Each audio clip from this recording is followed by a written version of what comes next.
Hello everyone, welcome back to my channel. তো আজকের ভিডিওতে আমরা কভার করব নবগ্রহ মন্দির, উমানন্দ মন্দির আর বালাজি মন্দির আসামে। তো আমরা প্রথমে যাচ্ছি নবগ্রহ মন্দির দেখতে। এই হচ্ছে নবগ্রহ মন্দির। মন্দিরটা অনেকটা পাহাড়ের উঠে যেতে হয়। তো আমরা এখন এসে গেছি। তো মন্দিরের ভেতরে তো ভিডিও করা অ্যালাউ ছিল না। তো আমরা এখন মন্দিরের পেছন দিকটা এসেছি। এখান থেকে গুয়াহাটি সিটিটাকে খুব সুন্দর দেখা যায়। রাতের বেলা এখান থেকে ভিউটা মনে হয় আরও ভালো হবে, কিন্তু এই মন্দিরের সামনে কিন্তু অনেক বানরের উৎপাত আছে। তো আমি গাড়ির ভেতর থেকে ভিডিও করছিলাম, বাইরে ফোন বের করার সাহস হয়নি, যদি কেড়ে নিয়ে চলে যায় তাহলে তো হয়ে গেল। তো যাই হোক, নবগ্রহ মন্দিরটা আসলে শিব ঠাকুরের 9টা মূর্তি বসানো আছে। তো এখন আমরা নবগ্রহ মন্দির দেখে যাচ্ছি হচ্ছে উমানন্দ মন্দির দেখতে।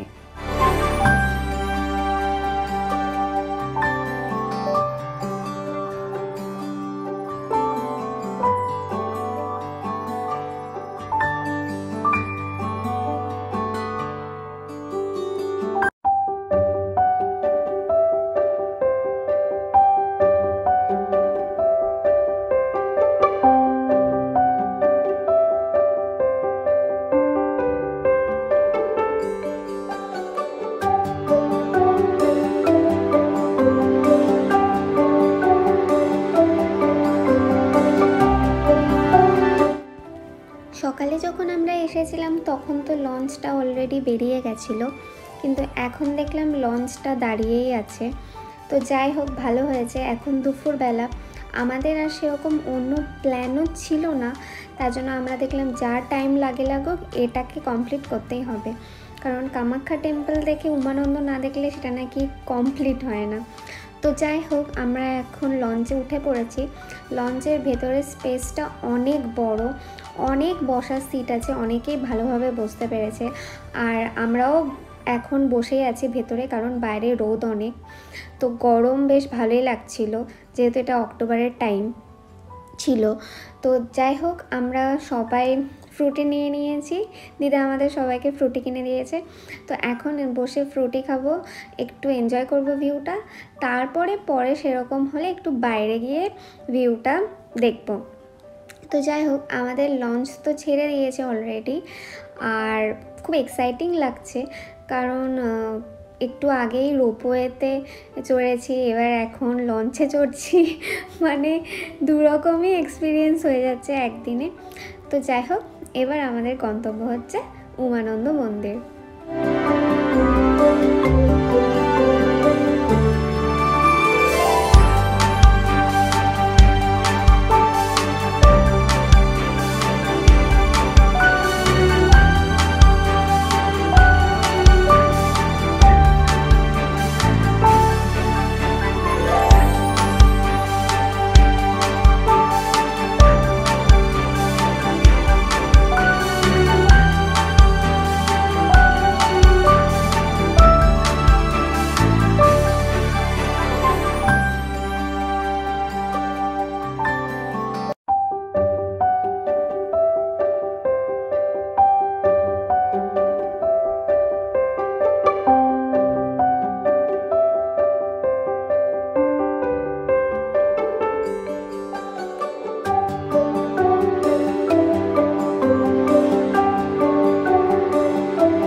ফাইনালি আমরা পৌঁছে গেছি উমানন্দ মন্দিরে।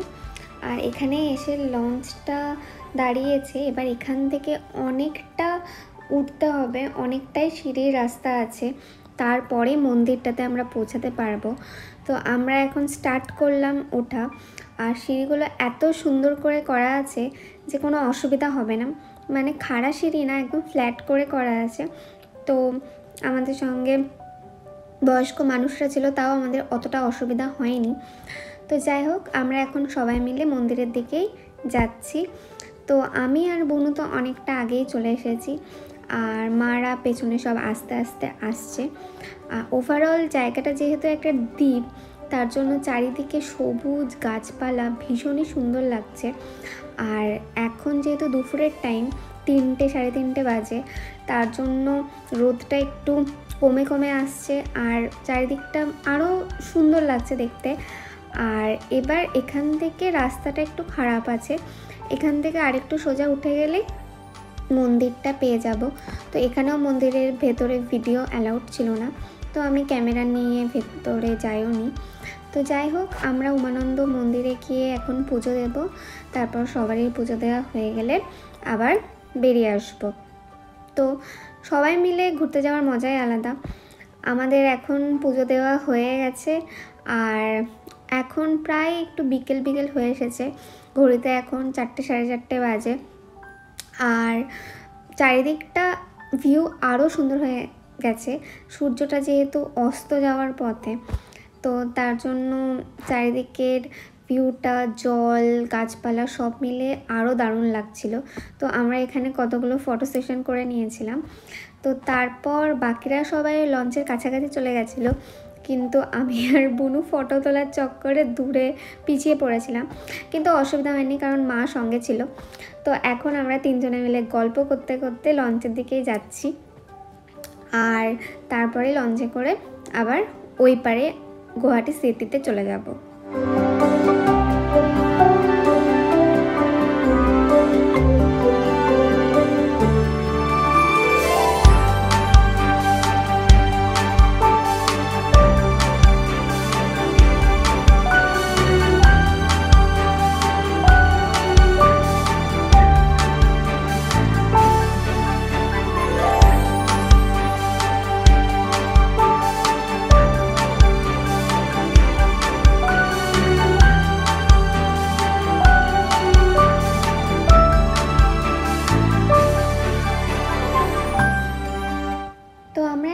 লঞ্চে করে এই পারে চলে এসেছি, আর বেশ সন্ধে সন্ধেও হয়ে গেছে। তো টায়ার্ড হয়ে গেছিলাম ভীষণ, তাও বালাজি টেম্পল ছিল, ওইটা মেন সিটি থেকে একটু দূরে ছিল, কিন্তু দেখার খুব ইচ্ছা ছিল, আমরা এখন ওখানেই যাচ্ছি। মন্দিরটা আমি গুগলে দেখেছিলাম আর দেখে বেশ ভালো লেগেছিল, অনেকটা এরিয়া নিয়ে, যদিও সেটা গুয়াহাটি আমরা যেখানে আছি সেখান থেকে প্রায় 1-1.5 ঘন্টা রাস্তা, তাও আমরা এখন ওখানে যাচ্ছি, এসেছি যখন দেখেই যাব। তো আমরা এখন মন্দিরের এরিয়াটাতে চলে এসেছি, আর এখানে পিওর সাউথ ইন্ডিয়ান একটা দোকান আছে। তো আমাদের সবারই খিদে পেয়েছিল, তাই আমরা প্রথমে ভাবলাম যে অর্ডারটা দিয়ে নিই, তারপর মন্দির থেকে ঘুরে এসে খেয়ে নেব। তো অর্ডার দিয়ে আমরা এখন বালাজি মন্দিরে যাচ্ছি। এই হচ্ছে মন্দিরটা, এরকম আরও 2-3টে মন্দির আছে। তো ভেতরে ক্যামেরা নিয়ে যাওয়া এখানেও ছিল না, তাই আমি জাস্ট বাইরে থেকে যেটুকু দেখা যায় সেটুকুই ভিডিও করেছিলাম। কিন্তু ভেতরটাও ভীষণ সুন্দর, চারিদিকটা এত শান্ত পরিবেশ ছিল, সব মিলে খুব ভালো লাগছিল, মনে হচ্ছিল 1.5 ঘন্টা জার্নি করে এখানে আসাটা সার্থক হয়েছে।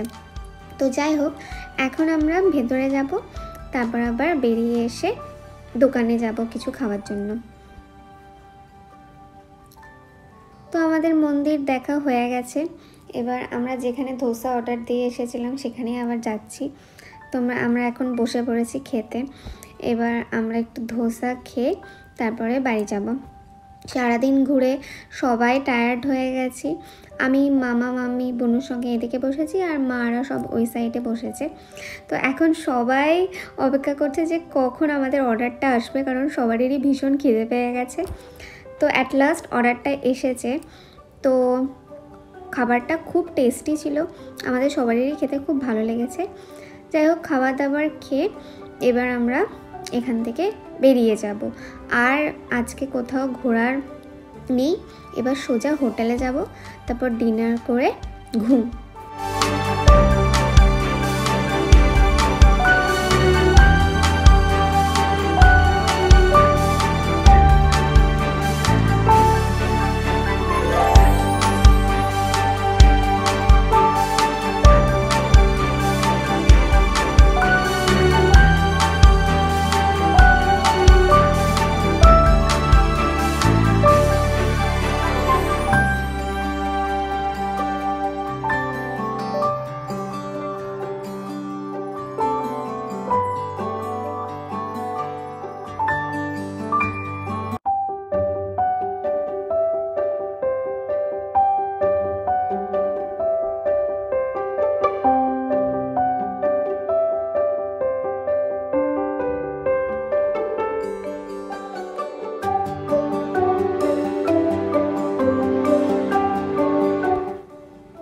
যে হোটেলটাতে ছিলাম তার পাশে একটা বিশাল বড় বাজার কলকাতা আছে। তো আমার তো খুব ইচ্ছা করছিল গিয়ে কিছু শপিং করি, কিন্তু এত টায়ার্ড হয়ে পড়েছিলাম যে আর যাওয়া হয়নি। তো এখন এসে ফ্রেশ হয়ে চেঞ্জ করে নিয়েছি, এবার আমরা ডিনার করতে যাচ্ছি।